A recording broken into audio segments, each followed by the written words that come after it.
बोलल्या जात आहे शिंदे गटाचे काही आमदारही त्यांना जाऊन भेटलेले आहेत. तुम्हाला आता सांगू, उद्धव ठाकरे साहेबांच्या शिवसेनेचं अस्तित्व राहिले नाहीत आणि त्यांचं अस्तित्व शोधायचा ते प्रयत्न करतायत.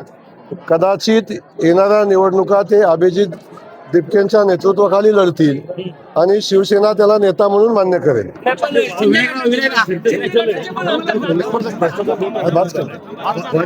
दिल्ली संसद भवन बाहेर हे आंदोलन चाललंय, विरोधकांनी आंदोलन केले. केंद्रीय मंत्री अमित शहा यांचा राजीनामा मागितला.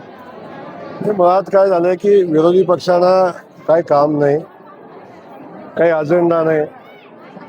देशाच्या समोर विकासाचे अनेक मुद्दे असताना सामान्य माणसाला विरोधी पक्षाची आपली विकासात्मक भूमिका मांडण्याची आवश्यकता असताना लोकनियुक्त सरकारनं निवडून दिल्यानंतर त्याच्यावर अंकुश ठेवायचा असतो. विकासाभिमुख चर्चा लोकसभेमध्ये करायची असते. लोकांचे प्रश्न मुद्दे मांडायचे असतात. या मुद्द्यावर चर्चा होणं अपेक्षित आहे. या चर्चा न करता लोकसभेच्या बाहेर यायचं आणि राजीनामा मागायचं, आता हे नित्याचा कार्यक्रम झालेला आहे. त्यामुळे लोक काय त्याला फार सिरियस घेत नाहीत आणि त्यामुळं फार काय मोठा फरक पडतो अशातली काही परिस्थिती नाही. गिरीश महाजन आणि विजय चौधरी यांचे ऑडिओ क्लिप व्हायरल झाले, त्यावरून बरंच राजकारण सुरू आहे. आता AIचा जमाना आलेला आहे. त्याची सत्यता काय आहे काय नाही हे तपासावं लागेल आणि त्याची सत्यता तपासण्याचं काम होईल आणि तेव्हा त्याच्यावर चर्चा करणं उचित राहील. आता त्याची सत्यता आपल्याला माहिती नाही, आपण त्याच्यावर बोलणं उचित नाही. 29 तारखेपासून मनोज जरांगे पाटील पुन्हा आंदोलन करणार आहे राज्यात. आपण पाहतो की राज्याच्या सरकारनं आदरणीय मुख्यमंत्री महोदयांनी मराठा समाज बांधवांचे प्रश्न सुटले पाहिजेत. आरक्षणाचाही मुद्दा बऱ्यापैकी सुटलेला आहे.